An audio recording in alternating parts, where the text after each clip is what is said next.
Hi, I'm Lowell Martin, and this is MCC Today. Don't touch that dial.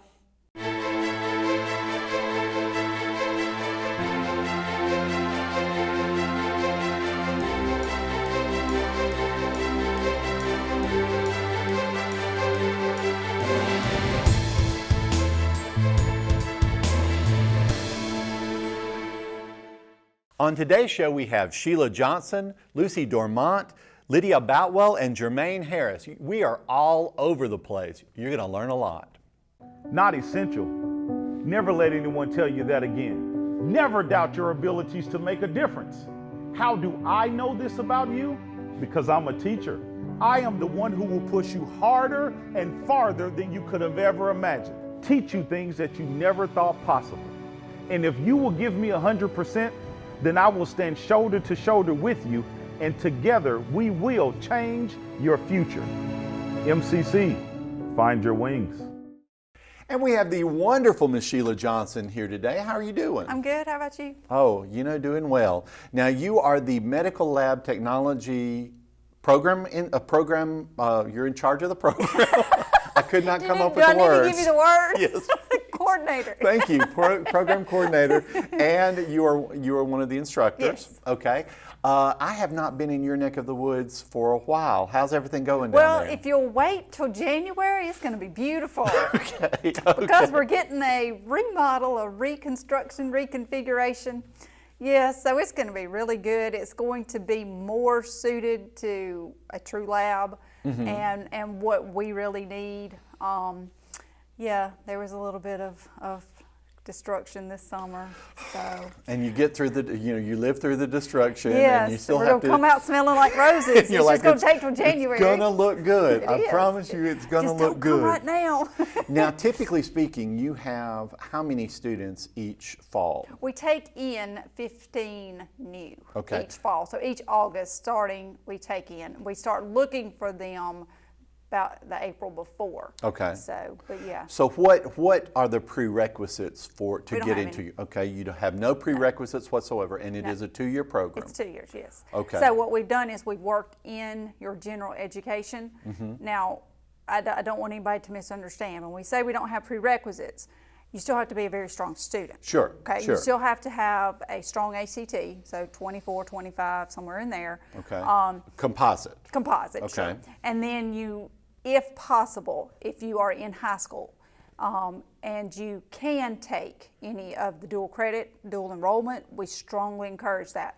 And that's just to help out that student, because when we start looking every June, May or June for new students, for August, it's a competition in the sense of higher GPA. If you have any college courses, now if you're a high school student and you can take those dual credit, they count as college. Sure. So that helps you out. So, but you just have the 15 slots available. So correct. No matter how you want to be the most competitive. Sure. Yes, sure. You want to be one of the top 15. So that you're not wondering, is somebody gonna drop out, not choose this, go to a different program, and they're waiting. So if there's a student who is knows they'd like to do something medical, not really sure what kind of student do you think would gravitate toward your program? And this comes from me when I was a student also, but I feel like our students are those that are a little bit quieter sometimes. They may not have that big, loud, boisterous personality. They're not the ones that are really drawn to bedside care. Okay. In other words, that one-on-one patient care, but they still want to be in the field of medicine in some respect. So lab is a really good arena for them to go into, because you don't have to have that one-on-one patient contact. You can remain in the lab, but you're still helping, because you're helping those doctors make diagnoses. So if you're more shy and introverted and you prefer to kind of be behind the scenes, wonderful this is the program. You would never know it, but when I was in college, that was me to a T. Okay. You can't tell it now. I cannot tell it now. But I really was. Like, I was the most shy, little quiet person. Sheila, what happened to you? Well, I won't go into that. But anyway, but yes, most of our students, you can kind of see it when those during those first days. Sure. You can kind of tell that they're they're a little bit quieter, and they're not. Now, by the time they're all together for 2 years, there's no quietness about them. They're all loud and boisterous, and they love each other.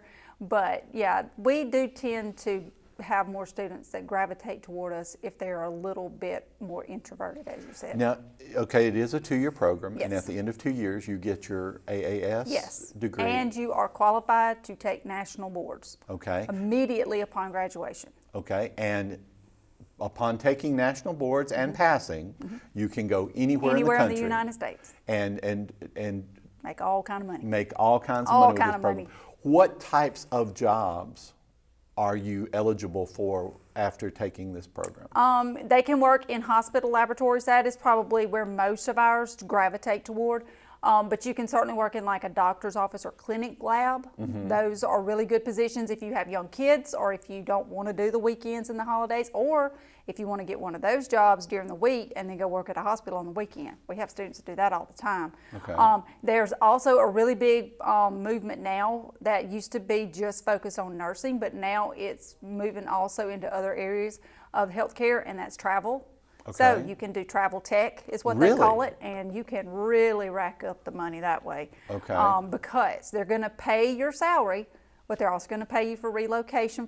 You go for 13 weeks. They pay you relocation, they pay your insurance, they pay all your benefits are covered. You get the salary. They're also paying for your room and board while you're there. I mean, a lot of times they'll give you a stipend for food, so you're coming out scot-free with just a salary. You know Wow. what I'm saying? Because Right. everything else on the back end is paid for. And if you choose, you can go work somewhere, make some really good money for 13 weeks and take the next 13 weeks off. Hey, So a lot of our students are I'm moving coming toward up on retirement. Yeah, exactly. But a lot of our students are moving toward that.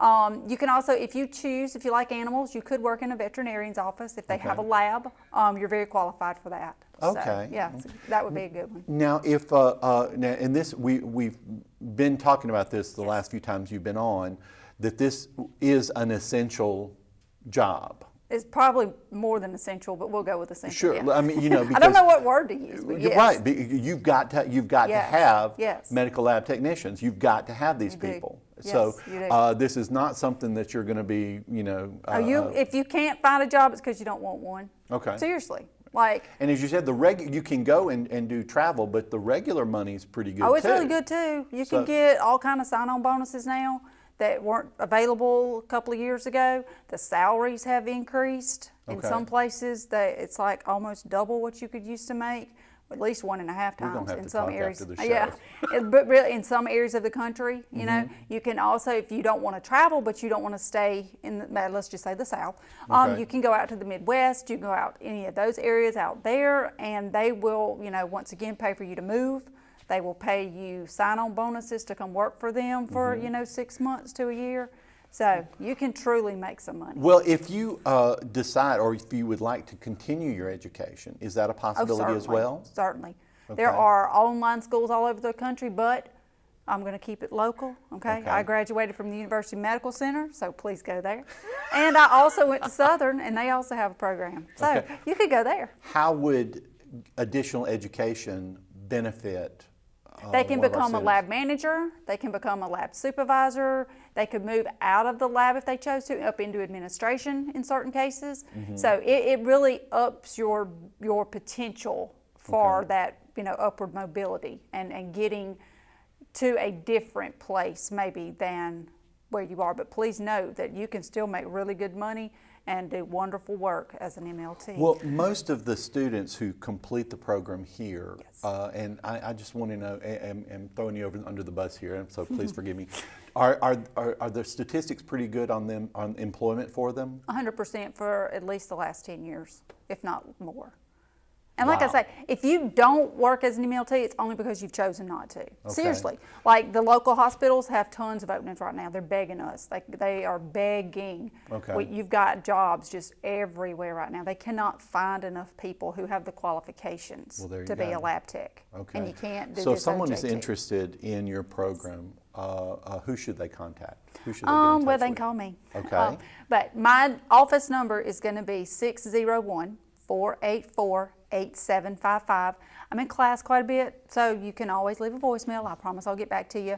Or if you'd rather not talk, if you like email, you can email me. It's sjohn29@meridiancc.edu. Thank you for being on the show You're today. very welcome. Really appreciate it. Thank you. We'll be right back. Meridian Community College. For more than 75 years, we've helped students soar. Establishing the first tuition guarantee program in Mississippi, we put our students first while creating pathways into the workforce and offering a seamless transition to a 4-year degree. Now is the time to find your purpose and register today, because those who move forward never get left behind. MCC, find your wings. And we have the wonderful Miss Lucy Dormont. Am I saying that correct? You've got it. Okay. Now you are in charge of the Meridian Rail Historical Society. That is right. Congratulations. Thank you so much. It is a mouthful, as we were just talking about. Yeah, like I was telling you, I really should have thought a shorter name out before I did this. But yes, Meridian Rail's Historical Society. Now, what is it that the Historical Society does? So we were founded for 2 reasons. One is to create an actual railroad museum here in Meridian, because most of you know that Meridian was founded on the railroads, quite literally. So that's our first project, is to create and establish a railroad museum that will be here forever, with great programs for all ages. And then also, too, is to do any restoration projects of any equipment that we may have here in Meridian, like Miss Alva, the passenger car, the steam locomotive in Highland Park. So we're set up as one organization to do both of those things. What prompted you to start this, if you don't mind me asking? This is the question I get all of the time, which I think is so funny. I joke, my kids got me into this, now I can't get out. No, but really, I have 2 young boys. One is 4 and the other is almost 3, and they love trains. And I myself am a history lover, and I also do graphic design for a living. And I started researching a little bit about the history of Meridian, and I found out that the town was founded on the rails, and we didn't have a railroad museum. No. And as a mom of 2 boys that love that, I thought, well, that's crazy. We need to do something about that. And as much history as Meridian has with rails, yeah, we should have a railroad. We should have a railroad museum. So that's exactly what started and prompted the whole thing. Now, initially it was my kids that got me into this, but now once you get embedded into the community and you start to learn all of this amazing history, I love it. I probably know more about trains than I ever wanted to, and definitely more than my husband or my sons, but it's a really great community, and it's just an awesome piece of history for Meridian. Now, you said that you are going to be bringing in a railroad museum? That is what we're working on Okay. currently. We have officially gotten our 1023 from the IRS as a nonprofit, so we are established there, recognized with the state, and we are in the process of getting the Railroad Museum back up and running. Right. I thought we had one for a while there, didn't we? We did for a little while, and it Okay. was housed downtown over on Front Street next to Union Station. Yes. And that's actually the old Railway Express Agency building, which, if you don't know, was like the DHL of the locomotive times. I mean, they did all the transporting out of there. So it's possible that we'll be going back into that building. That building will actually be open for RailFest as a museum on November 6th. So yeah, that is what we're working on currently. So November 6th is when you hope to open, where you plan to open it. We will be open But you November don't know if it's 6th. going to remain in that location. Right now we're in a temporary lease agreement, but going forward it looks like hopefully we'll be in there permanently. Okay. And for November 6th, we've got all the exhibits that were housed in there previously, staged, dusted off. They look great. And actually right now, as we speak, the guys are out in the building a model layout for the kids to enjoy and see. How they do this stuff so quickly is just amazing to me. But It is absolutely fascinating, and and it's one of those things where you look at railroads, and you think, oh, this is something from 100 years ago or 50 years ago, but they're still very significant, and a big part of our economy. yeah, absolutely. Actually, at our event on November 6th, we have the guys from a podcast coming. It's called the Moving America Podcast. It's John Belcher and Mike Necessary. They're locomotive engineers for Norfolk Southern. And the name of the podcast says it all, Moving America, because that's literally what the railroads do. All of those goods that we receive, we get things so quickly from Amazon, would not be possible without the railroads. And I think most people in Meridian would agree that Meridian has a huge part of the railroad being the biggest asset to our economy with Amtrak coming in, and then, you know, the main line being so active every day, moving freight. I love riding Amtrak I usually ride from Meridian to New Orleans. That was a great trip for me. It's like 4 hours, it's very leisurely, it's, you know, you get there, you don't have to worry about your car and parking and anything like that, and it is, I've always enjoyed that. Do you like the Amtrak? I love it, and you know, it's funny you mention that, because what we want to see eventually is people riding Amtrak into Meridian. Yes. Seeing us as that destination spot, like you said, New Orleans, because you know there's a line that comes in from Tuscaloosa, and actually for RailFest we have people that are coming as groups from Tuscaloosa. Now we've got 3-foot hotels so they can get off of their train, enjoy downtown, and go stay the night. Have you lived here all your life? I'm actually not from here. No, Okay. I haven't. I have, as someone who's lived here all his life, the downtown has undergone such a renaissance, and it looks so good now. I mean, it is. I think, you know, it is a wonderful attraction, I believe, for Meridian. I hope it continues. Where I are you think it will. originally from? I'm actually from a little small town, Alabama, Athens, Alabama, which I always just tell people Huntsville because it's kind of metro. And as I was speaking to someone earlier, I mean, Huntsville in itself has just seen kind of the same boost in their economy, and just their downtown area has grown so much. And I think Meridian is starting to see the beginning phases of that. Meridian was once the largest city in the state of Mississippi, and the history behind that, I think if we just do a great job at telling why, the rest of it's just going to follow very easily. As I said, I cannot say enough about Amtrak, but what do you think about, you know, I've heard some talk about possibly, you know, some of these fast trains coming through. I would love to see that happen. Could you imagine being on a train and going 200 or 300 miles an hour? Oh my gosh. It's so baffling to me that in like Europe and all of these European countries, like they do this, and it's so normal to them. They just go hop on and they go wherever it is that they want to go, you know, and here in America, we're like, oh, well, we got to get a plane ticket, get our family's life together so that we can rush to the airport. But, you know, rail travel was the way of the past, and it was so leisurely. And some of the photos we've pulled out of the attic from, you know, the 40s and the 50s of people traveling out of Meridian on the Queen and Crescent line to go down to New Orleans or whatever it may be, that's what we need back. And even if it's not high speed, we all need that. Where you don't, you know, as I said before, you don't have to worry about your car. You don't have to worry about any of this other stuff. Now, what are you hopeful of?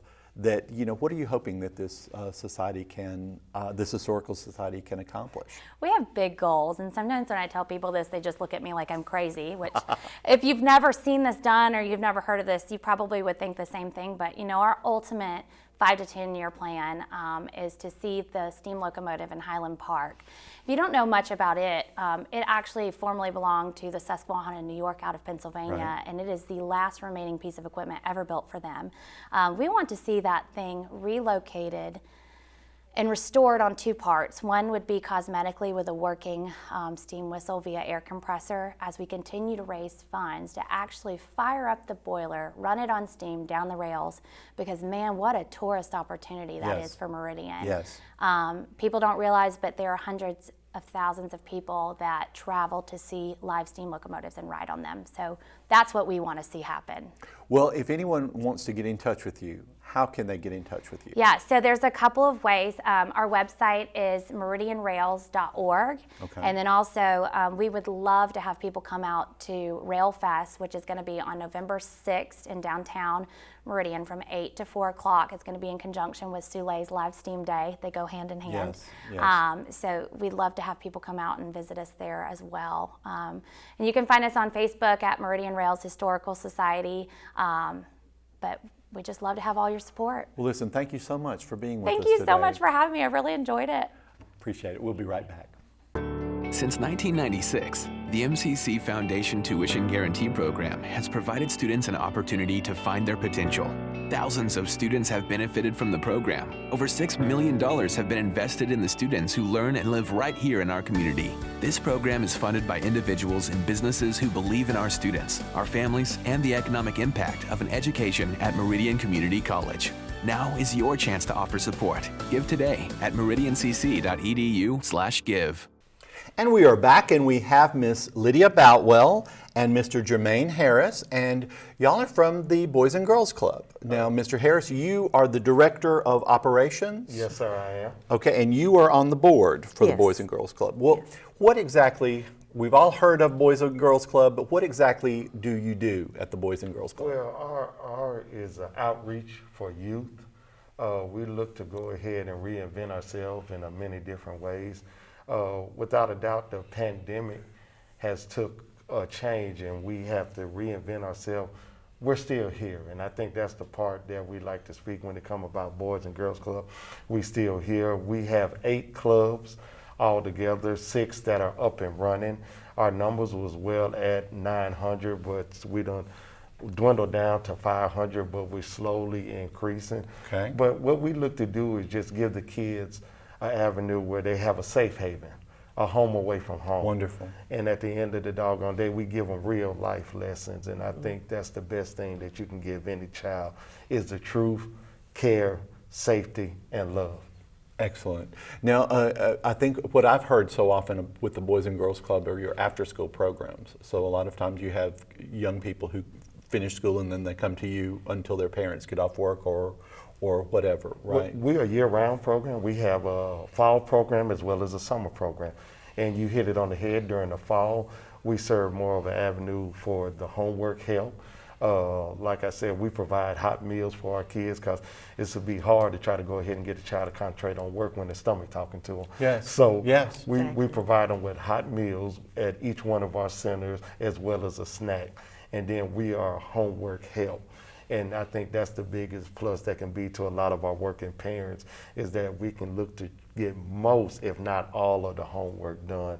And that's a big plus to all of our parents. And then in the summertime, we still do educational programs during the morning, but in the evening time, it's all about fun, fun, fun. Good, clean, safe fun. Good. And that's what we need. Yes. But now, I believe there's an event coming up. That's right. And so what's happening? Well, I can't wait. I love events. in most years past, we've had a very large fundraising event, and with 800 or more people coming to a seated dinner. But this year we decided, because families in the last 20 months it's been, many families have not had opportunities to do things with their children, to go somewhere fun and have a great time. And so we decided that we were going to have a night out with the Boys and Girls Club, that we are hosting an event. It's going to be downtown Meridian in the Dormont Plaza area. We're blocking off streets and all kinds of stuff. Okay. So When will this event take place? this is going to be Tuesday, November 9th, Okay. and it will be from 5 to 8 p.m. Okay. Just all kinds of family fun. We want families to come, all Okay. families. It's not Good. just limited to boys and girls at the Boys and Girls Club. We want everyone Just in our everyone. community, our area to come. Yeah. Will there be, what kind of things will be at this event? Will there be, opportunity to eat? Is there going to be music? Is there going to be, are there going to be games? What kind of things we're going to Well, we have a DJ, so we will have music. We'll have face painting. Okay. We'll have different bounce houses, climbing walls, laser tags, a lot of different friendly games, beanbag toss, drink toss, cake walk. We'll have musical chairs. And then, yes, we will have food trucks and vendors out there. And we will also, and this is the part that is so good, that when we went through downtown, a lot of the businesses are going to be open. So the thing we're looking to do is bring a shining light of positivity to our downtown area. And we want to encourage everybody just to come out and celebrate, because it's a celebration. If you look at the pandemic, like she said, that's 20 months we've been bottled in.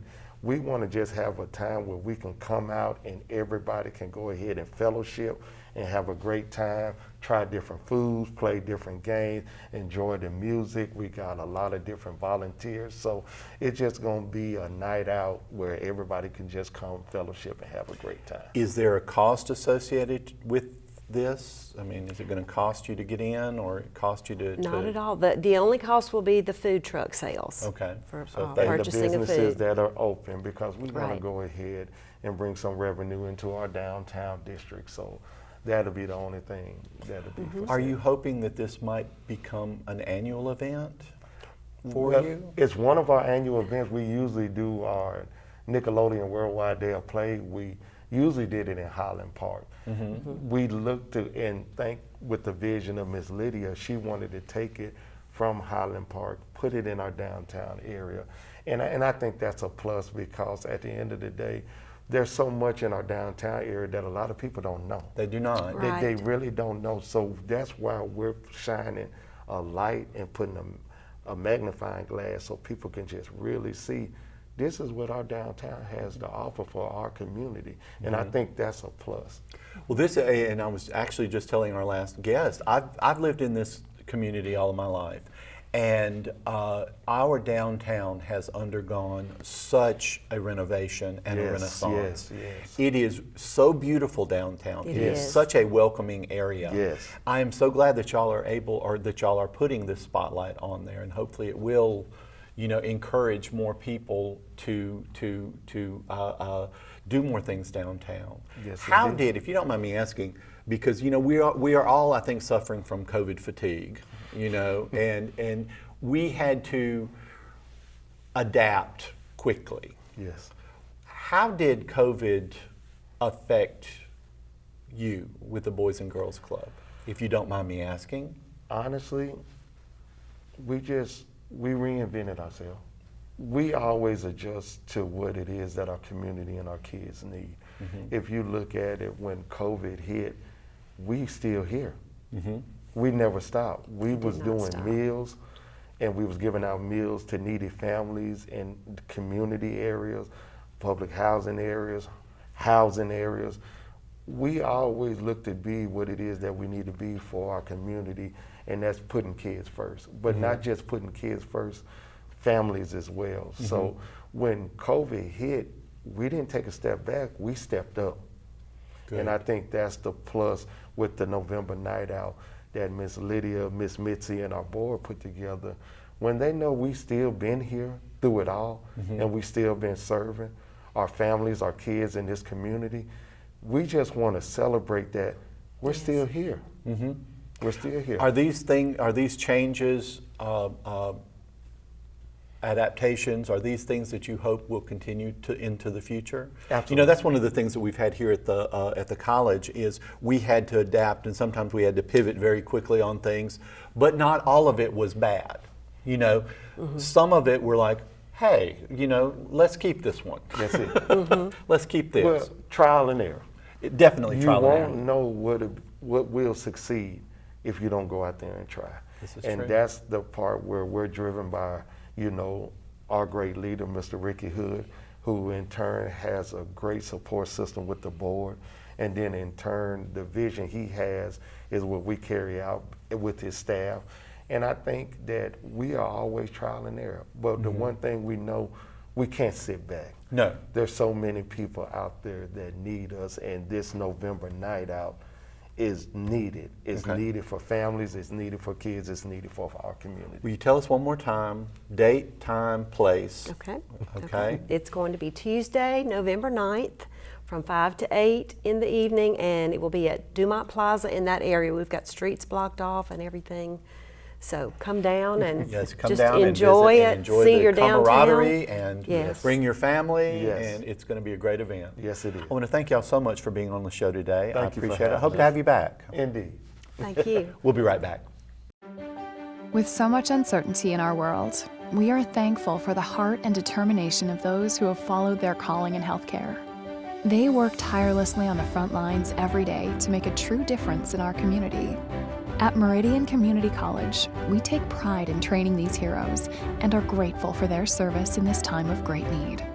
These Eagles found their wings at Meridian Community College. On behalf of executive producer Matt Milner, media consultant Josh Taylor, and student producer Ronnie Reese, thank you so much for watching. Hope you learned something, and we'll see you next week.